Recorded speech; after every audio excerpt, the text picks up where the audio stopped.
What's up, guys? Paul from Blue Ridge Hiking up here in Bluff City, Tennessee at Worley's Cave. Out here with our local scout troop from Candler, North Carolina, Troop 40. Those guys are having an adventure in the cave. I had to stay up here waiting on surgery next month for my double hernia, so I figured I'd just come out and enjoy the beautiful day. It's about 72 degrees up here today. Can't believe it for mid-January, but we're gonna take advantage of it. I got my hammock set up, hanging out by the creek over here. Beautiful day. Probably pitch my tarp later on. I got a new Bora Gear tarp and bivvy. I'm gonna play with that for a while.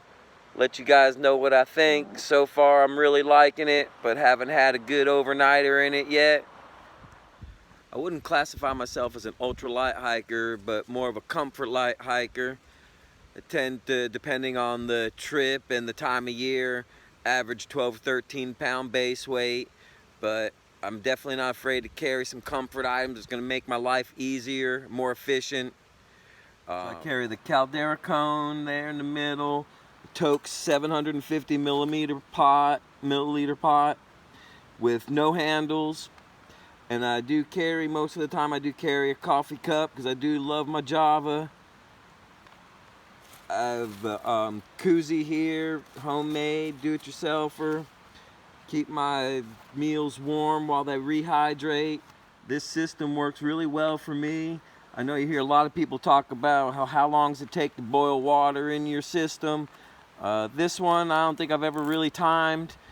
It takes, if I fire it up, I can open up my dehydrated meal and then get it all ready and prepped. Usually by the time I'm all done getting stuff ready, my water is boiled. I'm not in that much of a hurry out here most of the time, so it works for me. So this system is really wind resistant, and it's very efficient. I could make a Mountain House meal and a cup of coffee on about a ½ ounce of fuel. So for me that works really well. I don't have to carry a heavy canister for a stove that's half empty half the time. Alright, so for this afternoon's lunch I'm gonna have me a Ramen Bomb with some jerky in it. I don't use the season packet that comes with it. My wife makes me some seasonings at home, onion powder, garlic powder, nutritional yeast, all sorts of other seasonings she puts in it. I can get a recipe for that and put it in the description if you guys like. They use some olive oil here for some extra fat. I usually cook it in the bag so I don't have to clean my pot. So we'll get started here and I'll show you guys how it turns out. So I add my ramen, my jerky, my seasoning, my oil to the pack.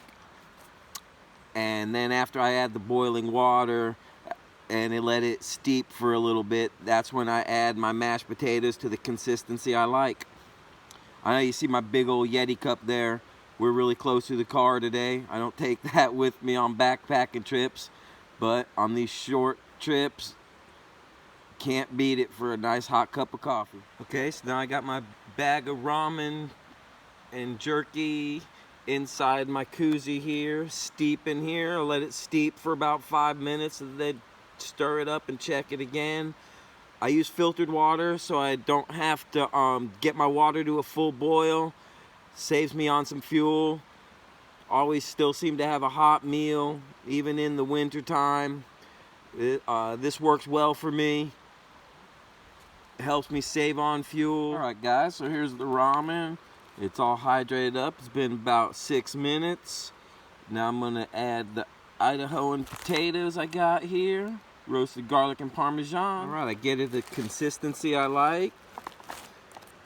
And then I will put it back up for a few more minutes to let the beef jerky finish hydrate. Alright guys, so about 12 minutes later, lunch is ready.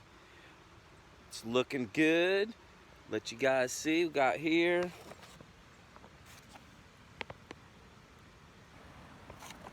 Alright, well I'm gonna enjoy this lunch next to this nice creek right here. Thank y'all for joining.